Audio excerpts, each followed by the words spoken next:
Hello and welcome to the Ireland on the Fly podcast about the people and places of fly fishing in Ireland. It's a first for us, I believe, on this week's episode as we speak to Ulster man Willie Holmes from the fishing shop where he works by the Chilliwack River outside Vancouver in British Columbia in Canada. Willie was originally a building contractor who then set up and ran the well-known Moorbrook fishery in Northern Ireland before making the leap and moving to Vancouver full-time, where he now gets to fly fish for incredible steelhead and Pacific salmon. So Willie tells us about his journey and how he ended up in British Columbia. There's quite the story. I came across in 2006 to see basically what all the buzz was about fishing in BC. I'd heard lots of people about it in the past and thought, right, we'll come across and do it ourselves. So myself and my ex-wife, Steph, that we run the business with back in Ireland at the time, Moorbrook, we came across to do a little recce with an idea to start to bring groups across to give it more than just be a fishery that people came to, because we owned and developed a trout fishery back at home. So we did. I still will call it back at home, even though I haven't been back since 2017.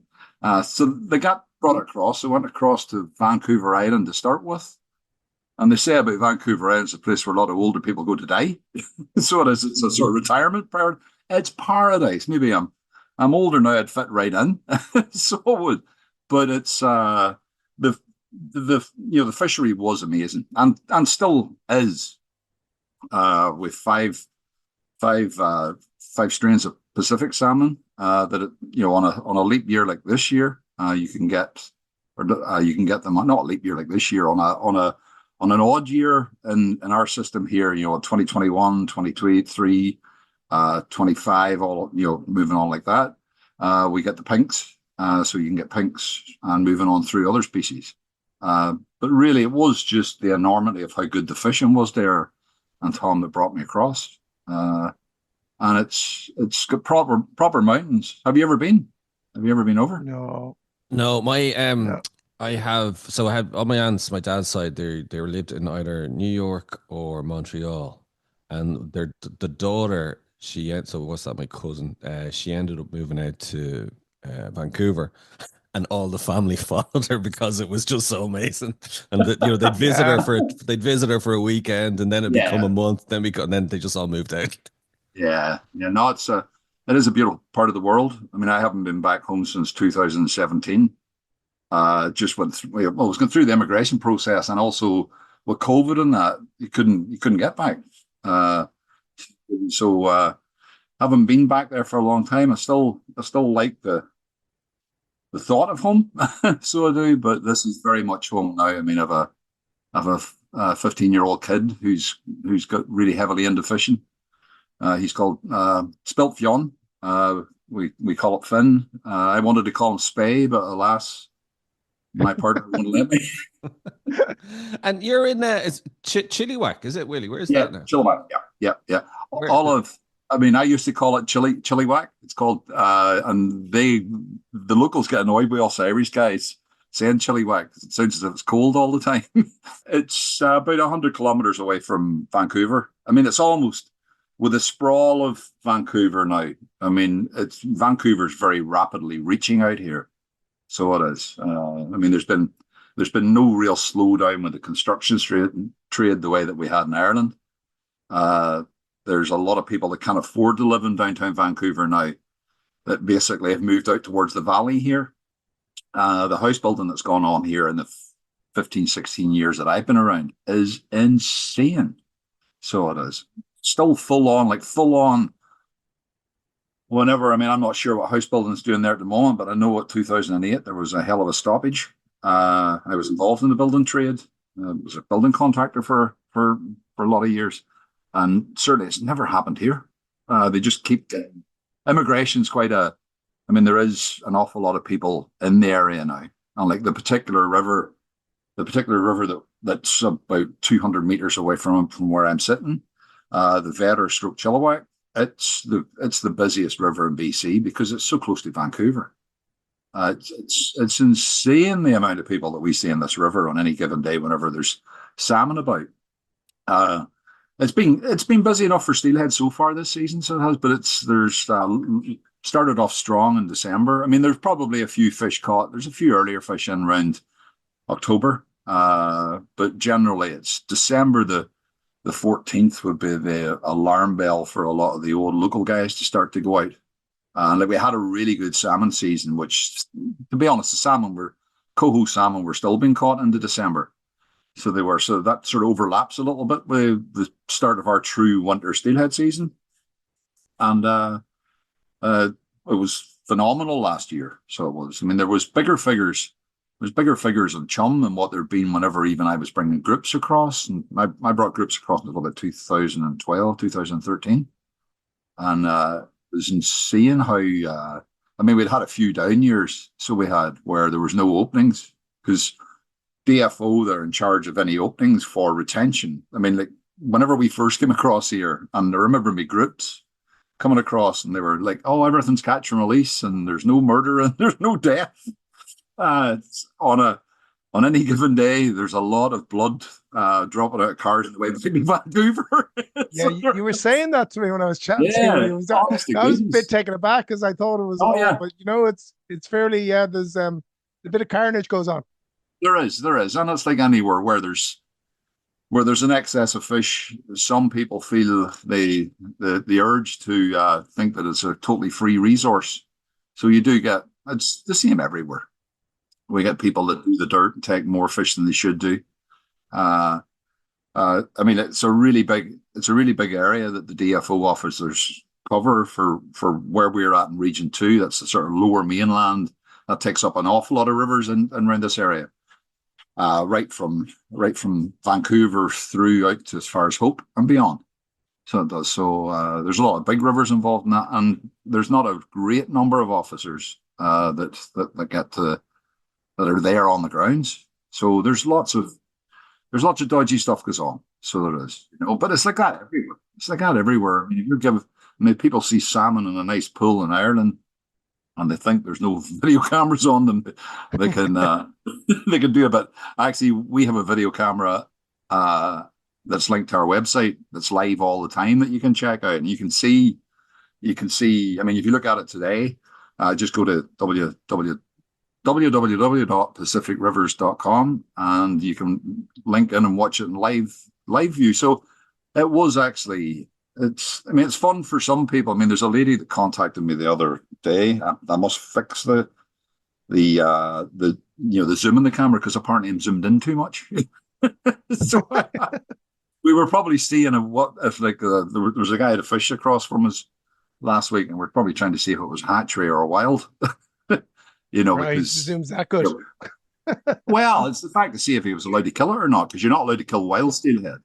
It can only be hatchery mark fish. So it can. The hatchery mark fish there. How do you differentiate? Is it an adipose fin or? Adipose fin, yeah. Adipose fins removed at fry stage. So that's fried to smolt stage, before they're released. And that's the only real difference. They're the same fish. I mean, I've been involved in tubing a few fish through the years with a buddy of mine that I fished with that had the tube, where you tube fish all over the river. So you catch a wild fish, you put it in what we call a tube/sock, and you give the fish hatchery a call, and they come down and they want big fish, they want wee fish, they want mixed fish. And it is a very successful hatchery program that is here. It's not right up at the top of the headwaters of the river. It's rightly up, but there's a section beyond the hatchery it's never open. You can't fish it. So you can't. So it's a long section. And to be honest, Tom, I'm not sure, Dare, if you're a trout angler, but if you were a trout angler and looking at these waters, you would absolutely crave to fish them because it's all riffly, beautiful water. But it's not open at all. So anybody that's up there should only be campers that are not near the river. So they're not, Actually, this particular hatchery, I know that a lot of the North American hatcheries have come to them through the last 20 years to see what they do that maintains a stock carrying in through the whole season, like from October, November into December, right through to May. So what do they do, Willie? I think it's just the fact of the diversity of fish that they put together. They don't just try to rear big genetic fish where it's going to be a 15-pound a hen with a 15-pound cock, you know. So you can see I'm talking to Irishman because you would never, people here wouldn't know what I was talking about there. It's going back. But tell me this, morph back into the home mood quite well. It's amazing, isn't it? How quick you just get back into it. Yeah. Actually, because that's really interesting because anything I hear about hatcheries, especially from kind of more enlightened anglers on the west coast of America, is shut them down. They're not worth it. They're wasting money. They're not working. And especially then in BC, like, like the fact that it's working so well, that's interesting. Yeah. Well, the further north that you go, the less love there is for it. There's not the same amount of, like if you go up towards the terrace area, there's a lot of, the Skeena system, there's a lot of shouting against these. I mean, if a hatchery's done well, it adds and gives the opportunity for people that have come into fishing to be able to harvest the fish to go home. And like ultimately we know that there is a lot of call out from people if we are, let's say, playing with food or basically, I mean, there's lots of people that say about pain thresholds of fish, and there's studies done to see. So I mean, if people are going to come in to be taught the hunter-gatherer type of thing as well, you've got to have, with the population we have in the world now. I mean, what is there, 8 billion or something like that worldwide? I mean, the world's a much more populated place, and like Vancouver itself, since I moved here, is insane. So it is. I'm not saying it got that because I moved here. I don't have that big a fan base. I don't think of a fan base at all. But it is, honestly, it's something where I find there's a lot of anglers that call out the hatcheries because they don't want anybody else on their rivers. Right. Like ideally, honestly, we all would like that river runs through it, ideal, where there's yourself and your brother and your father fishing, and that's all there is on that river. But that's not the way population is nowadays.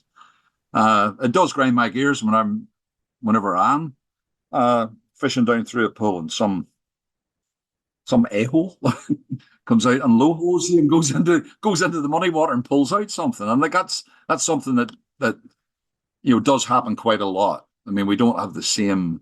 I mean, we are trying to build on good gentlemanly practices, but quite often it is quite an issue. Any idea in terms of how much is released into the river, like at what stage, and also do you know what kind of percentage are wild versus hatchery fish in the river? It's a hard one to say with regard to the wild. So it is. I mean, there's been lots of big wild fish caught this season, so there has, and I know that this season was supposed to be quite a bad season because apparently for hatchery fish, because there was a loss 4 years ago in the hatchery. But there is definitely a good number of fish. So there is. So there's a lot of science put into the twos and fro's and the numbers everywhere. But you find that sometimes nature has a way of giving you more fish coming back.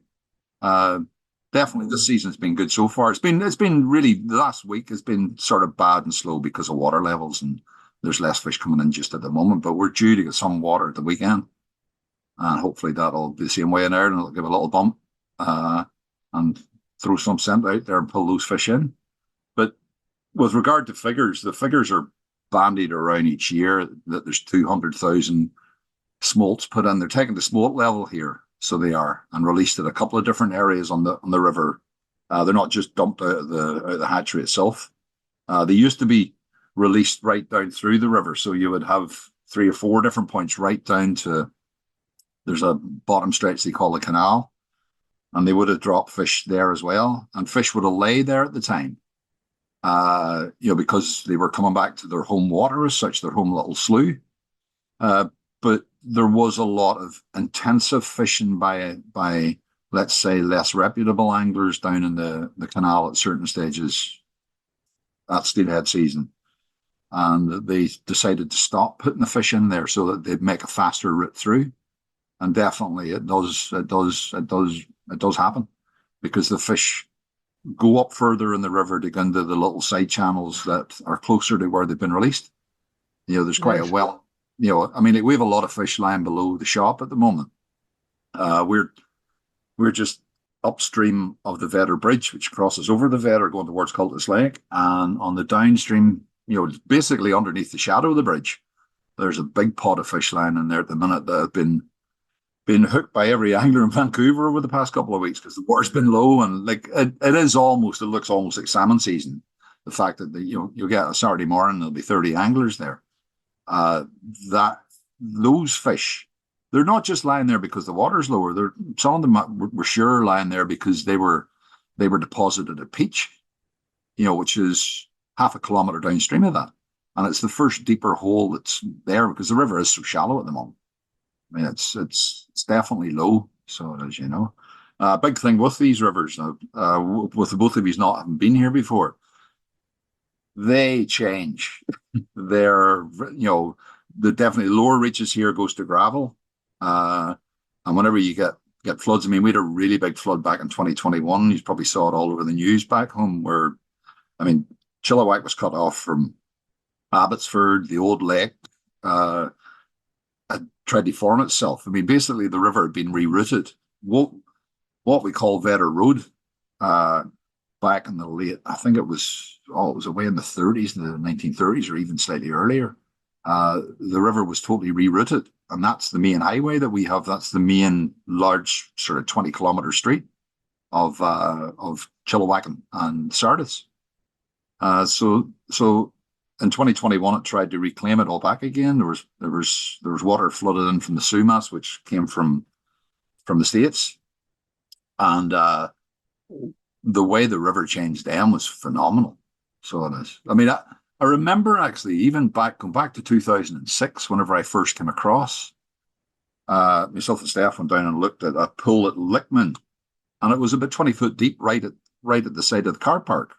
And you could see it was full of springs, Chinook, salmon, massive fish. And there was hundreds of them. It was just like looking into an aquarium. And we were only here for 2 days at that stage. We fished 1 day sturgeon, 1 day salmon. And we thought, right, we're going to advertise these groups. We brought them over in 2007 in September for the pink run. And we brought the guys here expecting to see even full of pink sand and some early red Chinook. The river was at that point where it was a 20-foot hole, it was a 4-foot high gravel bar. And the river had changed 100 meters across to the other side of the canyon. So it's amazing the change that we get. That must really affect you for, let's say, if you're guiding or fishing, that has to affect you big time. Yeah. Because, it's different to what we'd be used to over here, where the river more or less remains the same and certain lies and everything. Yeah. No. Yeah. Well, I mean, the old farmers that live onto the rivers back in Ireland that dust the cobwebs off their fly rod whenever they know that Jimmy Black has hit 3 fish the evening before because the water's risen, and they go out expecting they hit at the same rock. This same rock may be 15 miles down the river. So you definitely, it's challenging. It can be challenging, but it brings the good anglers out. Really, because if you read water, you look at things, it really does. And that's even through the moment with this, the way the river's changing as we speak through this little interview. Bits where you'd have got fish at yesterday are too shallow today. Because the fish are not, but they need to lie there whenever there's very little else to lie in. Because it is phenomenally low on it. And actually, but Willie, is that not scary? Like, what, we're only in mid-February. Like, what's it like in the summer? Well, the summer, you see, we normally get a freshet round about May. The river here closes in sections of it close from the start of April. Then you move on to June, May, which is fly only from the bridge down from below the shop here down to the mouth. And then it's closed for June. That's normally because of freshet, which is where we have the snow melt. So once it starts to warm up, you get that bonus. But at the moment, they're chatting about our snow cap being historically low. So the last few years, I mean, you probably saw the BC wildfires, all that sort of. The summers have been phenomenally warm here, and water levels in July, August, and September, they were better this year. So they were this past year for 2024. They actually remain decent, but come back to 2023, 2022, it gets worrying. So it does, because you've obviously got, I mean, if with the amount of fish that come in, there's a certain oxygen requirement. So if the water's low, oxygen levels are low. And even though these fish all die, so they do. It's not like Atlantic salmon where we get multi spawners. With Pacific salmon, everything dies.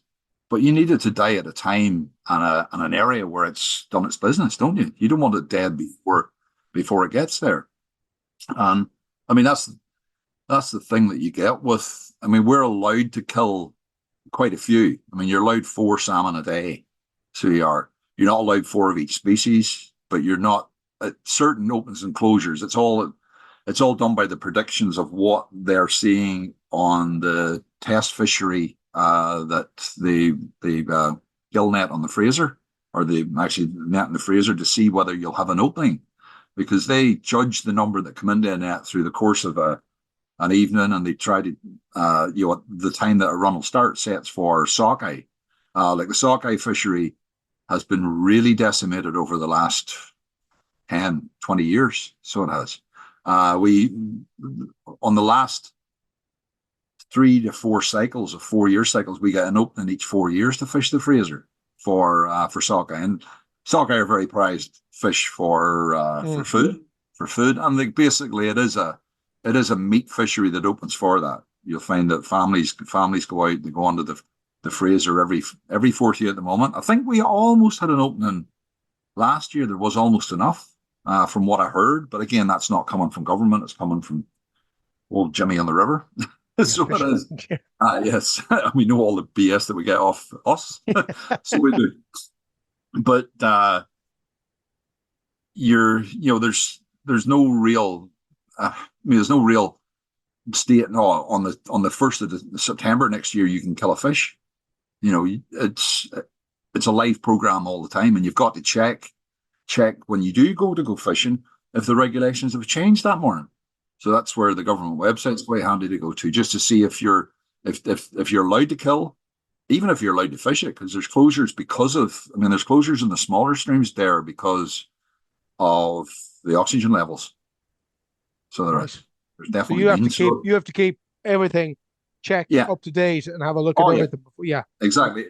And like when we say buy your salmon tag here, there's no tag system. I mean, we don't tag the fish the way we probably still do back in Ireland. You're putting the fish here.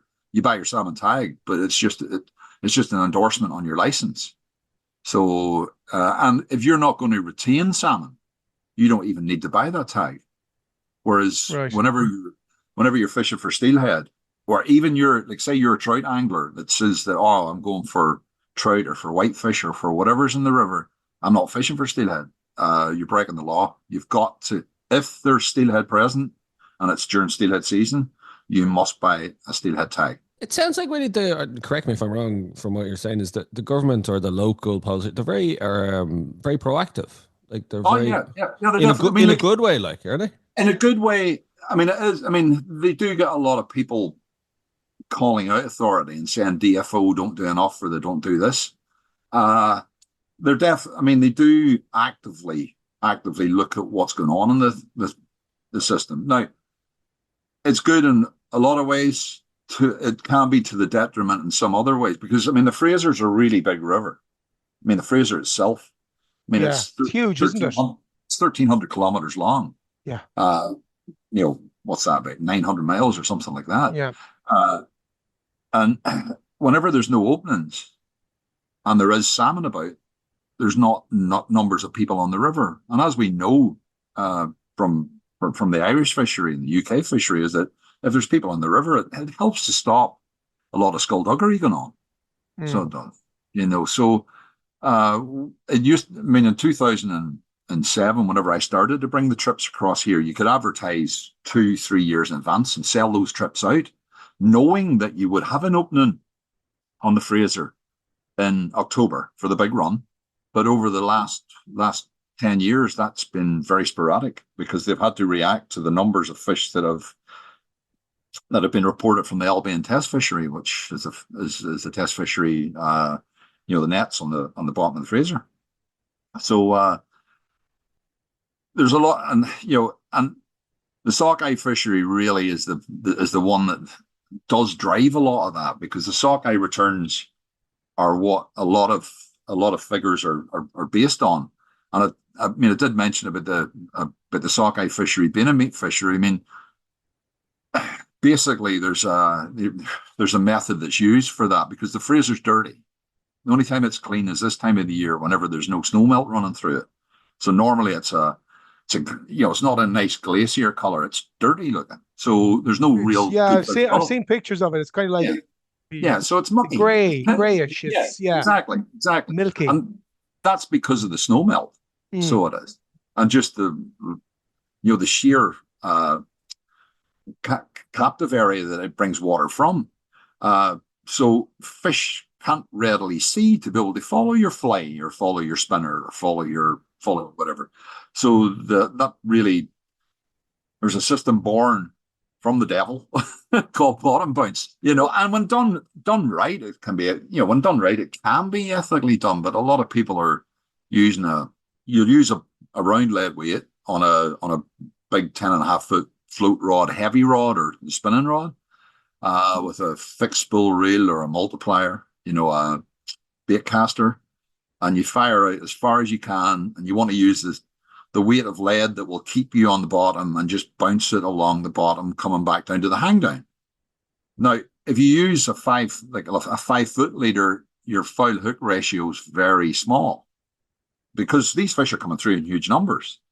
But a lot use the 20 foot leader, which is acceptable. And all you're putting on your hook is a bit of fluff, a bit of yarn. You tie it on in a bait loop. And for you to shout the bites on, you're really keeping your head in in the sand. So you are, because you're effectively lining them. So if they're hooked in the mouth, they're either hooked on the outside of the jaw or on the inside. So it takes we chat about been a particular skill to hook, foul hook them on the inside of the mouth. But that's the fishery that has affected all of the other openings, because the fly angler can't get to. There's arguments for trying to be specific with what you're with a targeted fishery, and they just decide to not let anybody fish, rather than let somebody that's fishing with a bar rod. We call it a bar rod, where you cast out. You'll have a bigger lead weight that sits in the water, and then you'll have hanging behind it what we call spinning globes, little orange and pink things that fish find attractive. That if it's left there, one fish will come and take it. You don't catch fish every cast, so you don't. So there's always arguments to try to get this selective fishery open.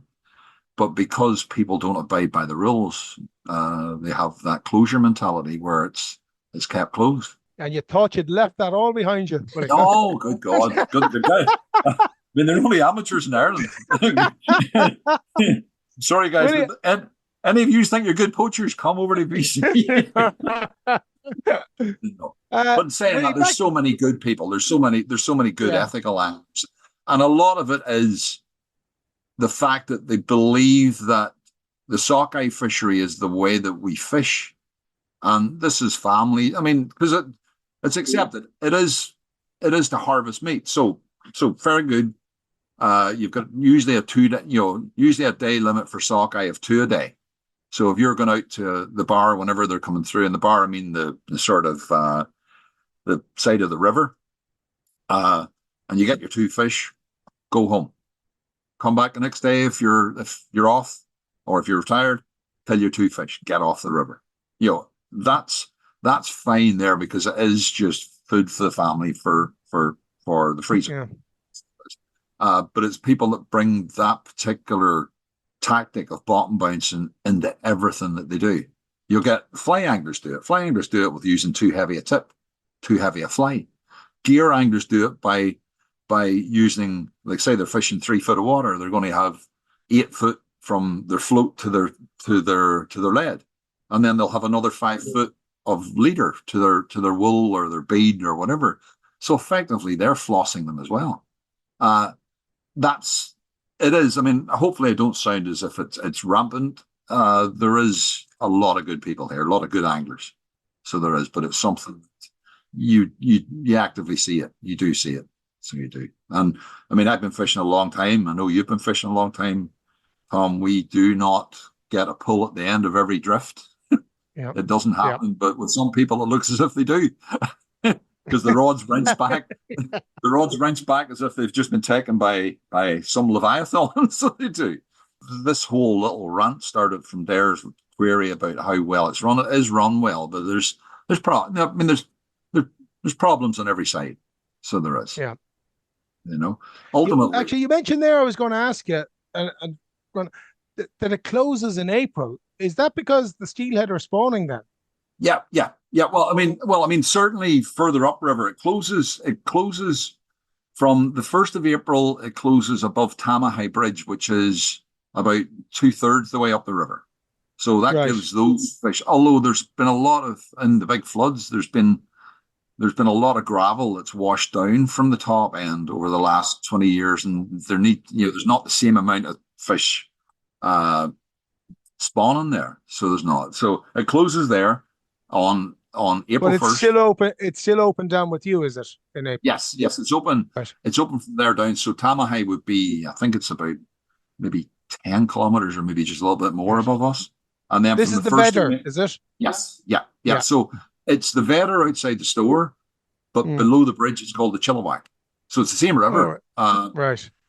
People get confused whenever you say the Chilliwack or the Vedder. It's the same river. So it is. And then from the 1st of May, it's closed from below the bridge, below the store here. So that's the Vedder's completely closed for May and June. And then you can fish the fly only in May below, but normally there's a decent enough freshet that it makes it quite hard to get in to fish it in the fly. So we always joke as the fly anglers that you get this month, but you don't really get the month. Although last year was phenomenal. Now there was a lot of guys still fishing the fly in May from there down, and then June it's totally relaxed. And then July opens back up again for the early red springs, which are Chinook salmon.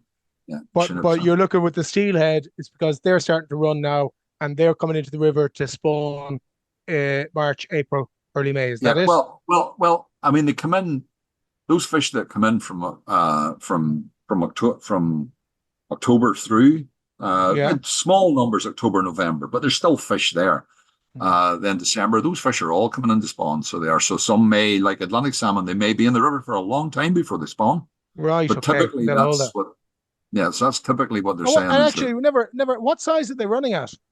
Roughly, what's the average? Well, anything you'll get small. We don't call them grills, but you'll get small fish at 4 or 5 pound, and you'll get big fish to. I mean, I've had my biggest wild was 42 inches to the tail, so that was 25 plus. So it was. A friend, he killed a hatchery a couple of weeks ago that's leading one of the derbies in the town. That was 20 pounds, 0.2 ounces or something. So there's some big lumps. They run big. Yeah. Yeah. And like obviously with the wild fish being released, I mean, that's phenomenal for a hatchery. So it is. And you get 1 or 2 of those a year, but generally, the big wild fish, they're released. And if they're released right, not overplayed, and something doesn't happen to them at sea, you get many multi-sea wonders, because we all look at the Skeena system and some of the photographs that you'll saw from there of these big fish. We've got a few of those in the river here, so we have. You don't know whether it's going to be a 5 pound fish or a 25 pound fish. Is steelhead your passion, Willie? Oh yeah. Well, I mean that really comes of. We came across here in 206 to fish for the proper wild cousins of what we paid our mortgage with for a lot of years at the rainbow trout fishery, brown trout. And that's, I mean, I love Atlantic salmon. It'll always have a very special place in my heart, but I'm here because of steelhead. Coho salmon would give me the draw as well. They're a smaller fish, but they're an abundant fish. But steelhead is my memorable fish. So it is. You know, although I've caught lots of nice Atlantics in my day. So you know. I'll ask you about Ireland in a second. I just have one more question just about BC there, because I'm very interested in kind of the salmon farms, and BC is one of the states that is banning them. Has the salmon farm, is it kind of accepted and seen and known that they have contributed to the decline of wild salmon? And so is there a general antipathy and opposition to them amongst the angling and wider public as well? Yeah, there is. I mean, you mentioned, that's, we're even mentioning Atlantic salmon here because it's generally Atlantic salmon that are farmed. Yeah. So, right. Yeah. You know, and you mentioned that we all revere Atlantic salmon and love going to rivers early morning, late evening. It's that old romantic view of chasing salmo salar, seeing it leap. And people hear you say Atlantic to them and they're ready to pull your head off. So they are, because of what their perception is of the farms. And I mean, there's, and like there is points for last year's run was quite phenomenal. It was even better than figures than whenever I first started to bring guys across here in 207, 208. That can be certainly a contributing factor that there's not the same amount of lice in the areas where the salmon farms have been removed from, because lice was a big issue, absolute, really terrible issue.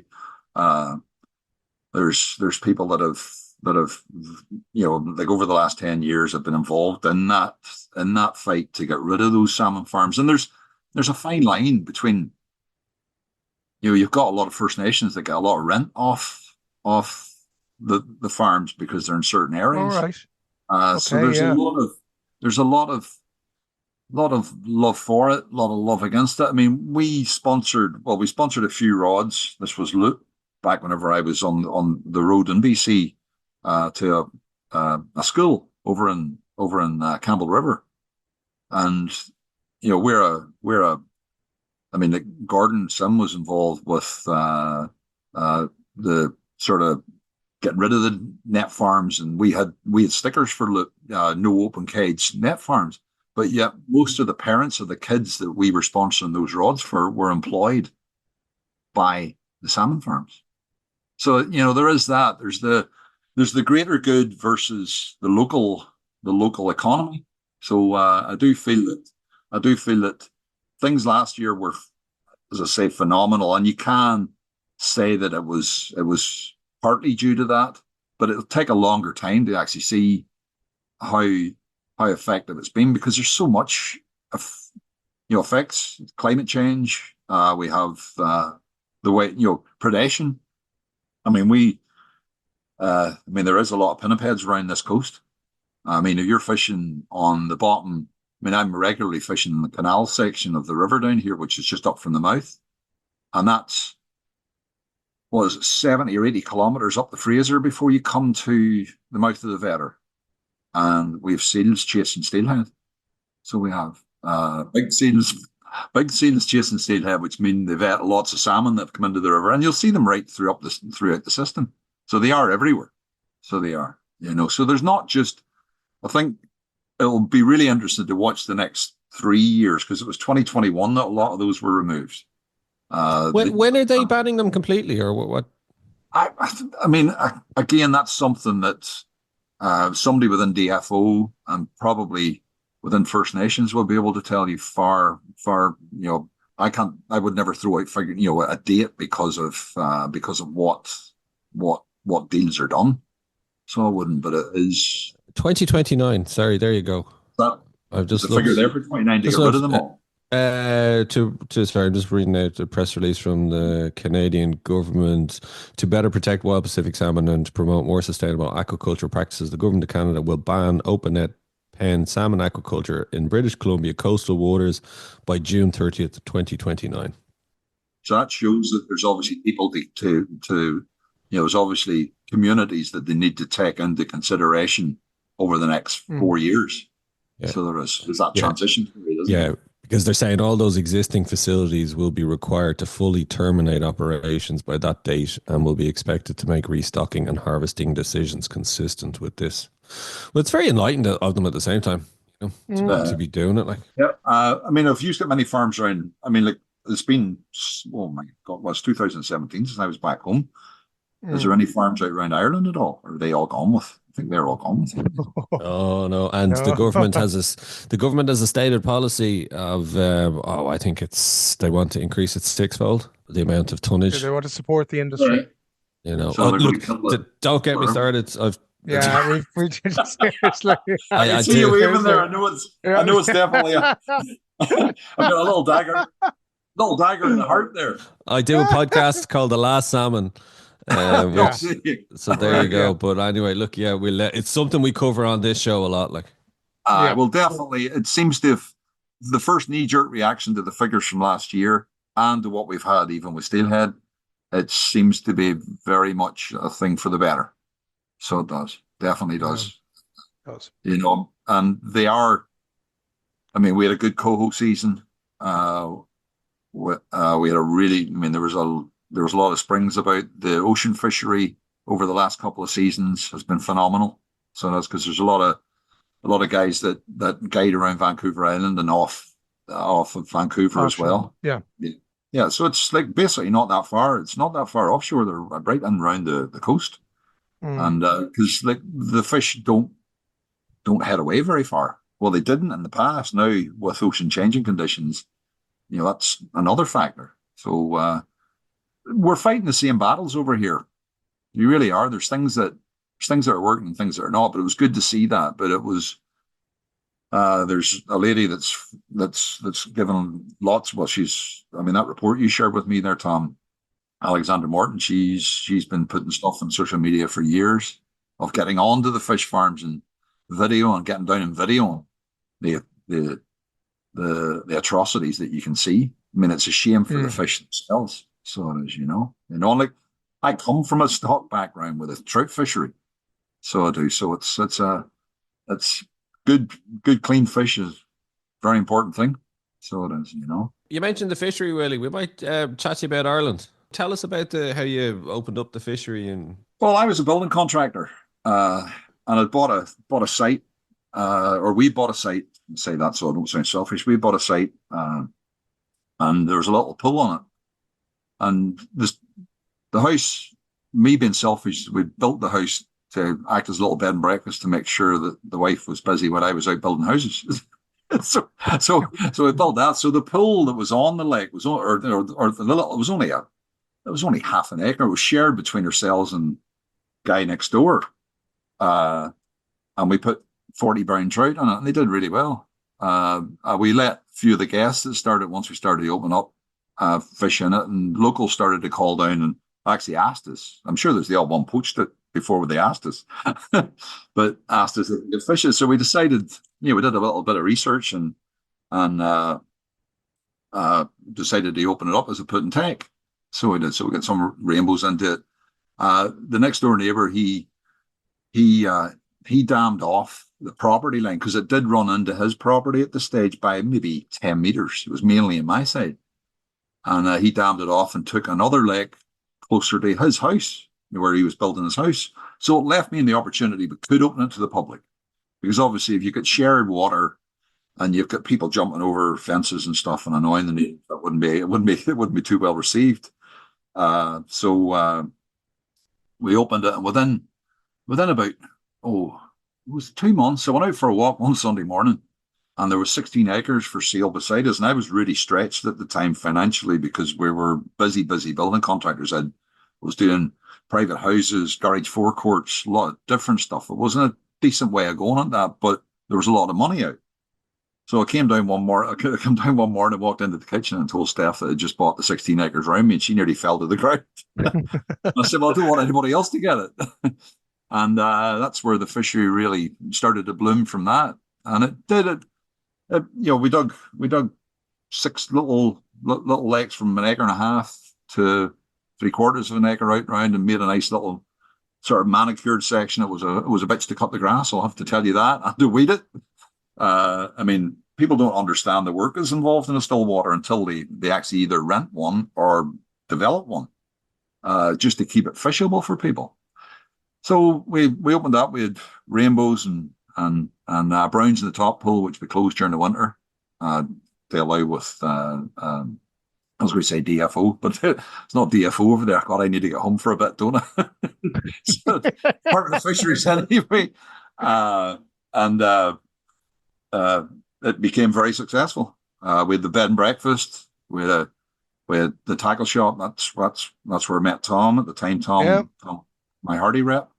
And we, we did well. We did well with the different brands we did, because people were able to try the stuff before buying it on the water. Because I mean, if you remember, Tom, I mean, the sunroom where the shop was, and ended up being we closed the bed and breakfast for a good while because the fishery did so well. We had a decent sized shop, and it meant that people could walk out, and they were only 14, 15 feet away from the water. So you can try a rod rather than shake the living daylights out of it in a shop. I mean, there's people come into our store here and I nearly feel like saying no touching. So whenever they start doing the old guy shuffle, where you're shaking the rod, or you're putting the spine of it down in the ground. You're putting the spine of it down to the ground and trying to bend it in two. Oh, this might not break. So it was successful, and that's where we added the trips and stuff on there too. That to Canada as part of just more than just it been a still water. It been something where people. I mean, we introduced. There's certain guys that came in our first lot of trips that I know still fish together now today, and they never met each other. There's guys have gone to South America, down to Argentina to fish. They've gone all over the place to fish. So they have. So they made friends just through the whole sort of mode of work on those trips was I tried to match guys that I felt would get on with each other, guys and girls, because there was a couple of ladies came with us that would get on, that were of the same sort of. I mean, there's ones that wanted to go and party. I matched them with the guys that wanted to go and party. The ones that wanted to have fine dining, I matched those together. The ones that wanted hamburgers, well, they're everywhere around Chilliwack. There's a hamburger everywhere. And we're known for our burgers, but that's where the fishery really did do well for a long time. And then when me coming over here from 2009, really, myself and Steph, we split up in 2008, but we're still business partners. So I would have came here until 2017 through the winter. I would have fished for steelhead here, and then went back to run the fishery during the busy months, whenever people were coming for their nice dry fly fishing at night time, or more importantly, the grass needed cut every goddamn day. So every day, and weeding was a thing. So that worked for a while, and then by 2017, my kid was 7, 8 years old, and I was watching him as a 4-year-old. So really, that's why the change was made to stay here, and it was very, very lucky that Steph at that time had said that it would be okay for me to sort of try to stay here, go through the immigration process, because it's 2 years where you can't move, you can't leave the country. Did you pack the building game in, or was it because of the recession at the time? No, I did pack it in. It had been early 2000s. Was that because then the fishery was so successful that you were actually able to jack in the building game? It just got to a stage there where the building was going to kill me. Stress and hassle. You never were going to make as much at the fishery as you would have done by being a busy builder. But it was nice to wait. I mean, it may well have been the downfall of the marriage, to be honest, because we worked together all day. We were there together all day. So that could have been the reason why that failed at the end, because I mean, it was just something you were all together. And the building, as I say, I enjoyed it, but the fishery started to take more of my time. I was digging pools in the evening. I was doing groundwork around it. And there was something nice for a few years where All I did was get up in the morning, see if I needed to check on any feathered poachers. Take a look at night, just make sure everything's. You waking up in the morning. We were going down the lines of a petting farm at the time as well, so we were really living that idyllic country life where everything came to us. People all came to. They came and handed you money at your front door. Initially, it was whenever we started off the fishery, you knocked the door, and the only tackle that we had was a little box of flies that we sold, and we bought 6 spools of Drennan double strength, Stephen Smith and Coleraine. So we did, and we were selling it for the same price that we bought it for. And then it just grew very quickly, and it got to the stage where it was just too much for Steph to be able to keep an eye and run it. And I was just working all the hours that God sent, because you're out during building houses, and then you were coming back, and you were many's a morning getting into a machine at 4 o'clock or 5 o'clock in the morning, waiting for daylight to be able to do stuff before you go to your proper work.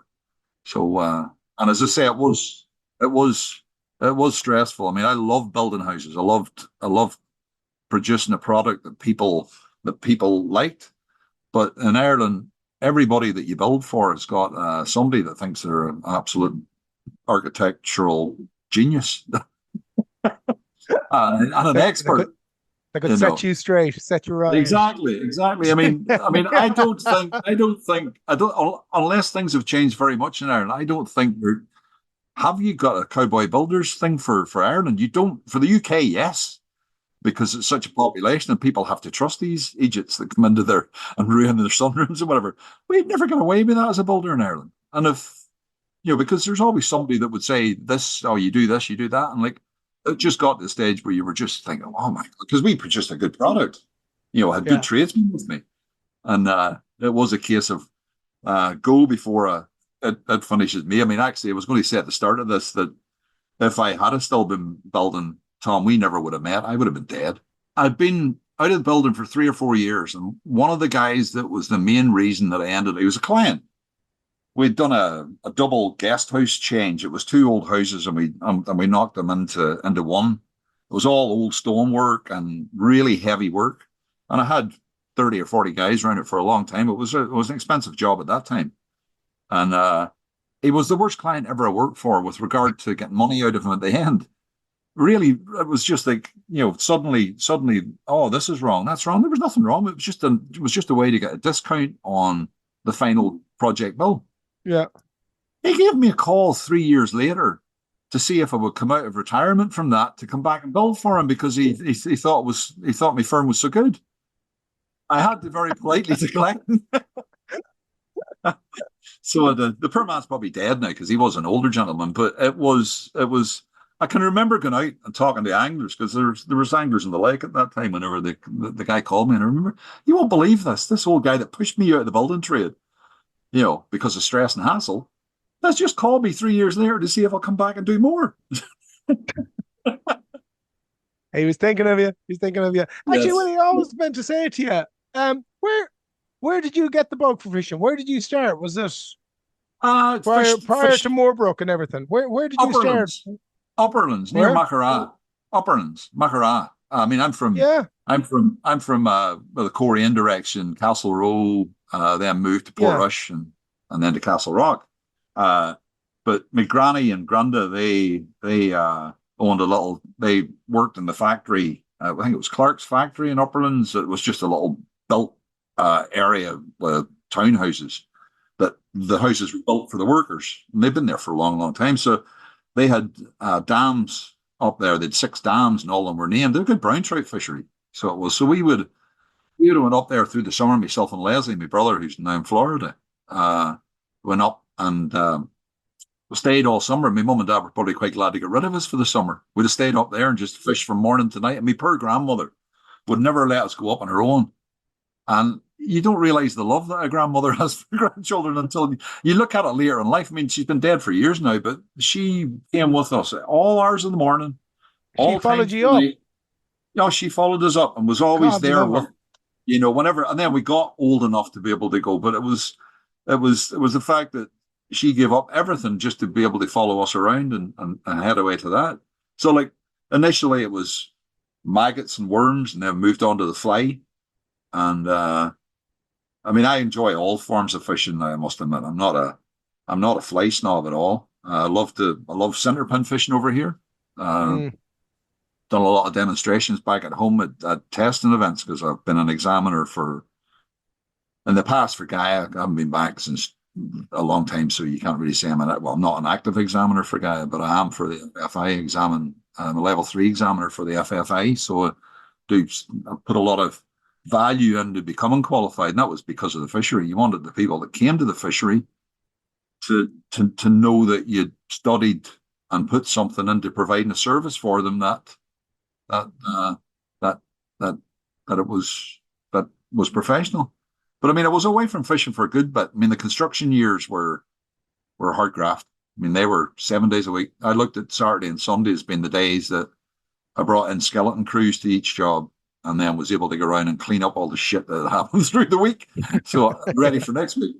So, poop, clean up all the poop that was there. So I did take a sabbatical for a while, but it's been involved in my life ever, fully from the 2000s. Worked at the fishery, then here. The job I have here is the manager of Pacific Rivers Outfitting Company. We're right on the river. I mean, we're almost as close as Moorbrook to the water. It was close. 14 or 20 feet. Yeah. This is about 80. I mean, if you go off the front door here, you're about 80 feet from the river. Now it is. I mean, to watch people catch a steelhead or a salmon in our video, it's pretty special. So it is. It's a superb venue. I'll put the link actually in the episode, the show notes, just so people can check it out as well. It's well worth checking. I actually think, Tom, this is the first time we've recorded with a guest from a fly fishing shop. It is actually, yeah. You can see the waders in the background, so you can. Yep. And I'm looking at that. There's gear rods there. There's gear rods. There is fly rods as well. It is. I mean, you've got to sell everything here. I mean, it's got it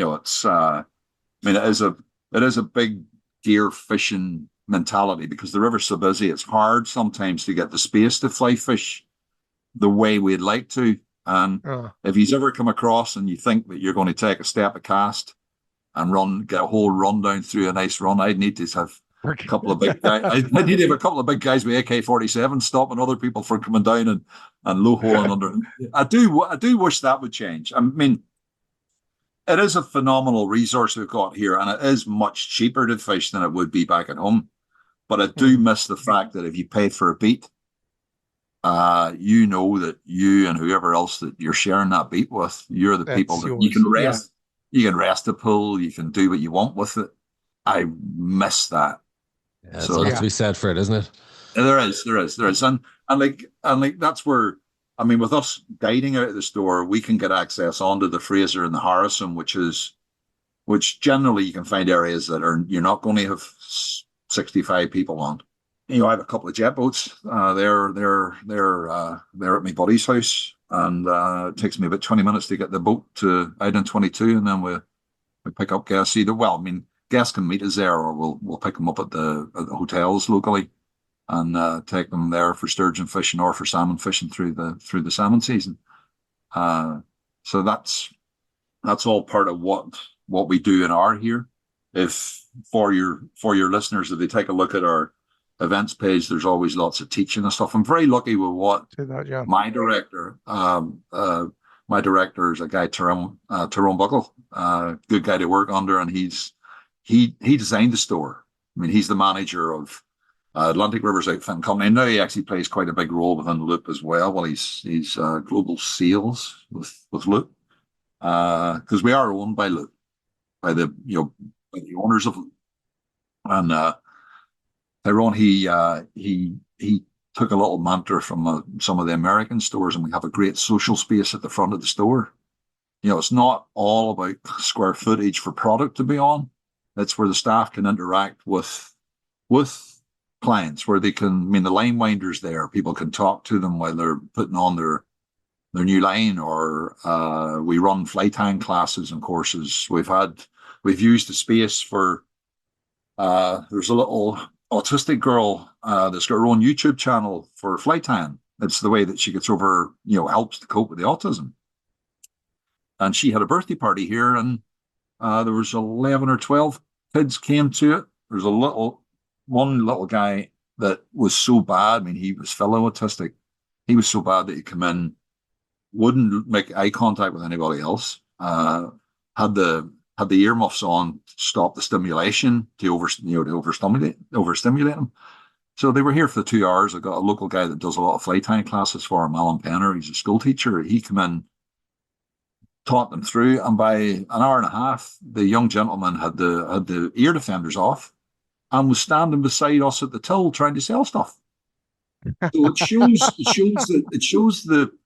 I mean, we all know the benefits of fishing and the associated things that we do with tying flies, or for somebody here tying jigs, or making your own spoons, or whatever. It's got great health benefits, but it would have made you cry looking at the way that birthday party went on. And that's just one use that the social space has. Do you know what, Willie? That's something though. I think we're missing a trick, Tom. Do you think back in Ireland? I know there's fewer and fewer shops anyway in Ireland. It's a hard world now. It is, yeah, it is. But you're missing out, because I know everything's going online and digital, and it's easier to buy online or whatever. But you miss the social space, and especially like you said, the American model, where it's something that they're very focused on in developing. And it's a pity we're losing out. We have a lovely big couch. We have a big table we have 2 tables that we can fit 20 tires around. It's about 300 square foot, the corner. There's a big TV that we link up whenever we're having a proper fly tying class. We have the camera linked through to the TV so that everybody that's there can see Alan or whoever's tying, tie properly and close to you, because it's hard to run groups and make sure everybody gets the value of their time. We were featured.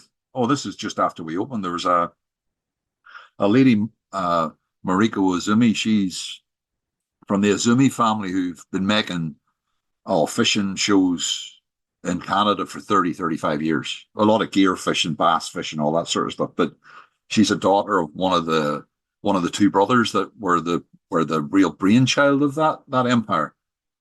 She made a show called Instill the Catch, and it's a beautiful show. It's about fishing, but it's about her 2 kids. They were 2 and 3, or 2, 3.5 whenever we shot the couple of episodes here. They contacted us. They'd heard about our social space and about how we were trying to integrate into the community with helping with fly tying nights, with school stuff, with casting clinics, with gear clinics.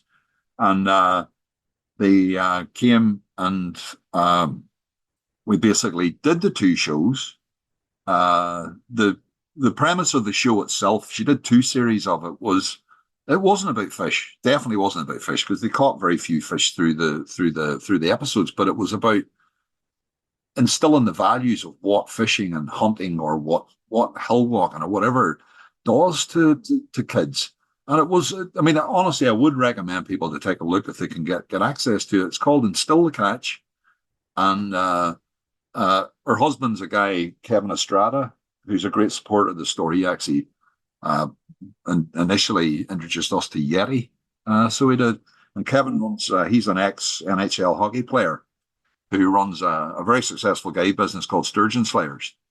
And he's head of the Fraser Valley Angling Guides Association. Now, Kevin's one of those guys that because of how professional he is, he wants to be involved with companies and teams that are sort of sending out that same message. And we know that's why he's pushed Yeti towards us, and why we got their little show. So we were featured in a couple of episodes, did a little bit of teaching, trying to teach a 2-year-old while one of your staff members goes and helps to guide Mariko, was quite hard. My start rate is normally 10. My start rate is normally 10 years old, but it was special thing. But they did. This was another use that we had for the social space. They actually used it as the premiere for the first 2 episodes. We can move quite a bit of stuff around quite easily, and we had the projector screen. We had it set up like a movie theater with popcorn. It was a fantastic use of the venue. So it's more than just a shop. So it is. And that's really what Tyrone's vision was with regard to how we manage what we are and what we do here. But Jesus, Willie, I'd nearly fly over and try a rod there. Just oh, please! I mean, do the wiggle and the snap tests, and see what your reaction's like. You know what I mean? Yeah. I wasn't horny like in this. I don't know. You're pushing it. We're going to see what the horny is. But come here, Willie. Before we let you go, Tom, we've one last question. Yeah, Willie. Well, you have been forewarned, but we ask everybody on the show, what was your most memorable fish on the fly? Right. That's a hard one. It is a hard one because I've thought about it. I mean, I did get a permit in Florida in January on Boca Graham with my brother. Now, if I was to play the video of my brother cursing on the boat, it was in my pocket. I mean, I'd hooked the fish. I'd saw them in front, but this is an area that there's not permit or not caught. So they're not. Right. They're not really. I mean, there was an old friend of his that had hooked two on a gear rod 15 years ago, and they call that permit beach. That shows how little there is a permit around this area. So he was poling me, and I saw this pod of fish circling just in front of the boat, just moving along at the same pace that he was poling. And the day before, I made a complete rat's arse of a tarpon. So I had. We'd seen video footage of Molly Ann's boyfriend, his daughter's boyfriend, had sent stuff through the night before of one of those Goliath groupers. So it was a fat, stubby fish, probably 300 or 400 pounds. And I'm looking at this tarpon in front of the boat. He couldn't see past me because, as I'm sure you can see, Tom, I'm nearly twice the size I used to be. So it's hard to see through a big head like mine. And I says, Desi, what's that? In my mind, I was looking at grouper. And he moves his neck out round from the back of the boat to see, well, he has an effing tarpon. Let's get at it. So I was stunned. I was waiting for permission from him to throw at anything. The way your guide does, left or 230, 130, 35 feet, 60 feet, bang. And so I missed that. So the next day we were out, and I saw these fish rolling. They're not rolling. They were around the bottom in front. I thought they were just wee baby tarpon. And he says, throw at them. And got into it. Really good fight. Went round the boat. It was total cluster poop. So it was. That's me being political, right? Not saying the other word. The rod was, the line was wrapped around the trolling motor at the front, and myself and Finn, my son, were passing the rod around the trolling motor, trying to pull the trolling motor up. It was all wrapped around everything, and the fish was still running around. Give me a really good run, but we thought it was a pompano, which is more of a little. It looks like a permit, right? And I gave the rod across to Finn after we got the thing and handed it across to him and says, right, go and play that in. And I'm sort of saying to him, you're not playing in it. He wasn't playing it very hard. I think I beat the most out of it, to be honest, whenever it's done. So he's playing at it, and you can hear me in the videos saying, oh my God, you're not pulling in a coho to kill it. Because he likes to eat coho. I says, play it in hard. And Leslie, he's going, no, you won't lose this. And then all of a sudden he sees and he realizes that it is a permit. And I'm about to pick up a rod to get out of the way. I've got the video going. You can't even see the fish. You just see the bottom of the boat. And I can hear, and he goes, I'm going to have to curse here. It's a fucking permit. Only it's a fucking permit. And I threw the phone into my pocket. It's still recording. And Leslie, you'd have thought it was like getting a Super Bowl because they don't get it. I mean, it's just the first permit in this boat. They don't catch it. So that's memorable because it was very recent. My kid, I mean, I love the fact that Tom and Dare, I haven't pushed him hard into fishing because I've seen it as a casting instructor all my day. That you get people that are sent to you that they don't want to be there. They don't want to be outside. And I never forced them into that, especially because I was here through the cold parts of the year fishing for steelhead. He came out with me a few times. He'd landed one as a 5-year-old whenever I'd hooked it, and I helped him to play it. He came back to the fishery with me when he was 3 and 4. We were doing assessments for Gaia and for the FFF at that stage, and he was really into it. I mean, he called the roll cast. Oh my God, what did he call it? The pick up the phone and tell them to go away. So that's from Stevie Kennedy back in the day. And then the overhead cast was just simply TikTok. So he would go around telling highly trained individuals that were there that they were not going to pass the next day because their TikTok wasn't good enough, or the pick up the phone wasn't good. So it was into it then, but because I've been back here through cold winters, you wouldn't force your kid into coming out minus 10 and 15 whenever your guides are freezing. So he's got amalgamated with a few of the guys in the shop. He now works here part-time over the last couple of years, and he's turned into an absolutely stunking little angler. I mean, he's good with the fly rod, he's good with the gear rod. He's got that lucky touch. You know the way we all, know people, you guides, you've met people. They have all the gear, they have all the stuff, but they must have been a mad axe murderer in a previous life because they couldn't catch fish in a fish farm. So they couldn't, and you have to make excuses for it. But Finn can catch them whenever there's nothing there. He's got that thing. So I was with them. Tyrone was here in April of last year. That's my boss was here, and he was supposed to meet us an early morning. I think it was 5 or 6 o'clock down at Peach, which is down about 1.5 kilometers from the store. And myself and Finn went down, and he had hooked a few in the fly in the couple of weeks before that. We're the first 2 anglers there. It's getting to the part of the season where it's not just as busy. And I'm above him, letting him go first. And I see his line tighten. And he plays the fish in. It was, to me, that's going to be one of my special memories. So it is. Because I've caught a lot of fish myself. And, we have to have memories, because at that stage, whenever I was doing a lot of it, we didn't have 50 people with phones around us, did we? Yeah. Yes. To remind us. Exactly. Yeah. I mean, to be honest, I've been involved. You've been as well. You've been involved in wee shoots for different things and advertising stuff. And some of the stuff that we see happen with fish that's overplayed to get 500 photographs and video and underwater shots and this here and whatever. I think every fish is memorable in its own right, because it's done you a service by taking your flight. Yep. So it has, and one other one that I could remember was guiding on the row client that had come in through the fishery, and it was a sunny morning. We only had 4 hours, and there'd been water, and the whole of the club were down away lower river. And I'd taken them up through the country park at that. And I remember he did get a pull. And I was like, Jesus, you got a pull. It was more of a casting lesson, really. So it was.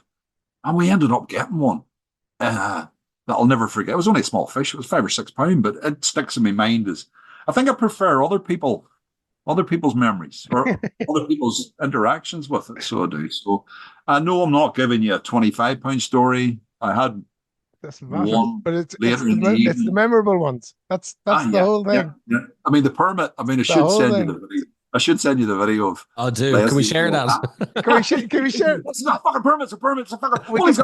We can bleep out the F word, right? Seriously. It's honestly the sheer excitement from him, and Leslie Tom, don't you? I do, yeah. I know Leslie well, sure. Yeah, he was just up the road from you at Castle Rock. Yeah, exactly. He had a small fishery that I fished on his fishery as well. He had a job he retired from, and then he got into that, and then him and Sue went across to Florida for a holiday. They were always going to immigrate to Canada, to Australia. He'd been to Australia. He's a Jimmy Barnes fan, and had been to Australia 600 times or something, 5 or 6 times, and was always going to move there. And they went to Florida once, and because he liked the saltwater stuff, if you remember, he was more keen on. I remember he was the first guy. Actually, I remember he was the first guy who gave me flies for mullet. Yeah. I remember that, and I still have them somewhere. And he called mullet Irish bonefish to me. I remember. Oh, exactly. They are. I remember him telling me, and I didn't really know about them then because I was just pure trout. right? Yeah, but I remember that. Yeah, he was mad keen on. He was mad keen on. He was saltwater stuff. that's really what he's doing now as a captain over there. He works. He's a rep for Don Coffey, who's a distributor of like Loomis and stuff down there. So he is. Right. So he does that, but the way the job works, he did his captain's exam, which is quite a stealthy exam down there to be able to be a guide down on the ocean. A lot of graph reading, a lot of weather, and all that sort of stuff. So he's doing that. And it's just now, rather than it be the Van Estuary, it can be 55 or 60 miles along the coast of Florida. No offense, I know which one I'd prefer. Yeah. And the Van's a lovely area and a good day. It looks like Spain. But it has to be that one good day every 5 years. So it does. I'd say we're only scratching the surface, Willie, of what you could tell us. I could give you lots. Love hearing, just stories from another country, another fishing culture, and how you've kind of more than settled in anyway. Fishing sounds incredible. Willie, it's been brilliant chatting to you, and you know what? We might do a special on steelhead sometime, and we can do a catch up with you again. Absolutely. Willie, thanks again for joining us. Right, guys. Thank you very much. I'll talk to you later on. Our thanks to Willie for joining us on the show. And don't forget to rate, review, and follow the Ireland on the Fly podcast on Apple, Spotify, or wherever you get your podcasts from. Plus, you can keep up to date on IrelandOnTheFly.com as well as on Instagram. And myself and Tom will be back with another episode about the people and places of fly fishing in Ireland.